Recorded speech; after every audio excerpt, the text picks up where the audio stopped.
আসছে পরের খবরে, বারাসাত পুরসভার সব কাউন্সিলরকে শোকজ নোটিশ পাঠালেন পুরসভার এক্সিকিউটিভ অফিসার। কয়েকদিন আগেই চেয়ারম্যান সহ কিছু কাউন্সিলরের ইস্তফা, এরপরেই কাউন্সিলরদের হিড়িক পড়ে যায় পদত্যাগে। তৃণমূল কাউন্সিলরদের পদত্যাগে নাগরিক পরিষেবা ব্যাহত। তারপর 8ই জুলাই পুরসভার ইও শোকজ নোটিশ পাঠালেন। অপু শীল রয়েছে টেলিফোন দ্বারা আমাদের প্রতিনিধি। অপু, কি বলা হচ্ছে আর এই শোকজ নোটিশ তার পরিপ্রেক্ষিতে?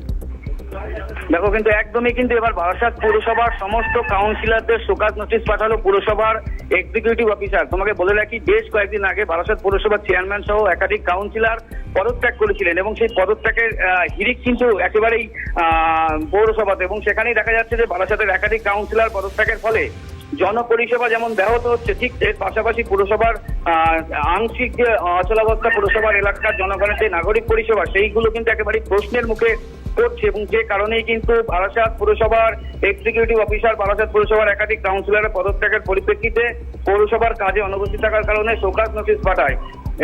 এবং একেবারেই এই সরাসরি যে এই কাউন্সিলর একেবারে যে হিড়িক, সেই হিড়িকের কারণেই কিন্তু একেবারে অচল অবস্থা পড়ে যায় বারাসাত পৌরসভা, যে কারণে এক্সিকিউটিভ অফিসার শোকজ নোটিশ পাঠানো হয়। এই নিয়ে কিন্তু বারাসাতের বিধায়ক তিনিও কিন্তু শঙ্করচৌধুরী তিনিও কিন্তু সরব হয়েছে, কারণ তার যে বক্তব্য যে জনগণের ভোটে জিতে যারা কাউন্সিলর রয়েছে তারা কোনোভাবেই সেই কাজ কোনোভাবেই দায়িত্ব নিয়ে পালন করেনি, এবং যে কারণেই সরকার পরিবর্তন হওয়ার পরে যে কারণে তাদেরকে আর খুঁজে পাওয়া যাচ্ছে, যে কারণেই একেবারেই পুরসভার এক্সিকিউটিভ অফিসার শোকজ নোটিশ পাঠাতে বাধ্য হয়েছে।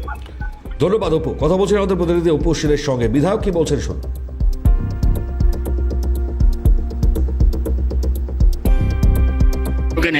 পরিচয় দিয়েছে কাউন্সিলররা, তাদের ভোট দিয়ে জিতিয়েছে, তার একে পদত্যাগ করেছে এবং এটা জনগণের সঙ্গে বিশ্বাসঘাতকতা করেছে, তার জন্য শোকজ করেছে।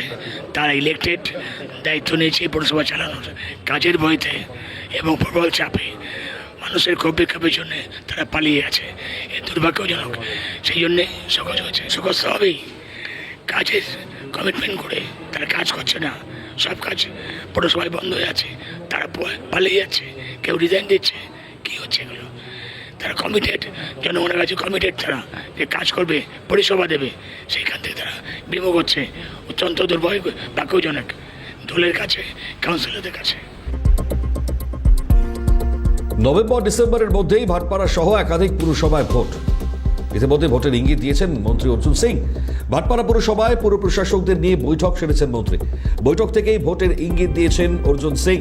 কাঁচরাপাড়া, হালিশহর, নৈহাটি, ভাটপাড়া, গারুলিয়া, ব্যারাকপুর পুরসভায় পদত্যাগ করেছেন চেয়ারম্যান এবং একাধিক কাউন্সিলর। ফলত সেই জায়গায় ভোটের বড় একটি জায়গা সামনে চলে এসছে মন্ত্রী অর্জুন সিং তার বক্তব্যের মধ্যে। নভেম্বর ডিসেম্বরের মধ্যেই ভাটপাড়া সহ একাধিক পুরসভায় ভোট। কি বলছেন অর্জুন সিং শুনুন। মধ্যে ভোট হওয়ার কথা, আমাদের ভাটপাড়া তো হবেই, নভেম্বর ডিসেম্বরে হয়ে যাবে পৌরসভা। কাজ করতে হবে, মানুষের পাশে যেতে হবে। মানুষের অকাল ভোট কেন?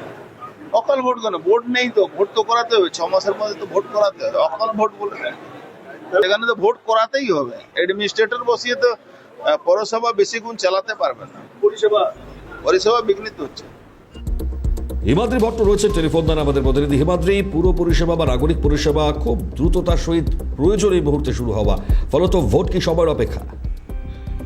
একদম মনিমাতা, দেখো, নভেম্বর ডিসেম্বর মাসের মধ্যেই ভাটপাড়া পুরসভা সহ একাধিক রাজ্যের পুরসভায় ভোট নির্বাচন অনুষ্ঠান হতে পারে বলে এমনটা ইঙ্গিত দিলেন রাজ্যের শ্রম ও পরিবহন মন্ত্রী অর্জুন সিং।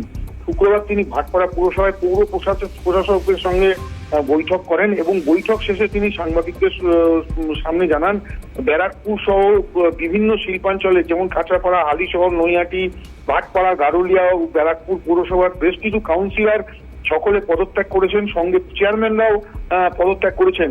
ফলে নাগরিক পরিষেবা ব্যাহত হচ্ছে এমনটাই তিনি জানান। সেই কারণে সাধারণ মানুষের স্বার্থে দ্রুত নির্বাচন করে জনপ্রতিনিধিদের মাধ্যমে পুরো পরিষেবা আরো গতিশীল করা প্রয়োজন বলে তিনি মন্তব্য করেন।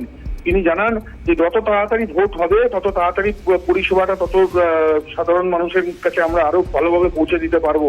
কারণ এই মুহূর্তে কাউন্সিলর থেকে চেয়ারম্যান থেকে শুরু করে প্রত্যেকেই এই শিল্পাঞ্চলে পদত্যাগ করেছেন বলে এমনটাই তিনি জানান। অনিময়দা, ধন্যবাদ হিমাদ্রি। কথা বলছিলেন আমাদের প্রতিনিধি হিমাদ্রি ভট্টর সঙ্গে।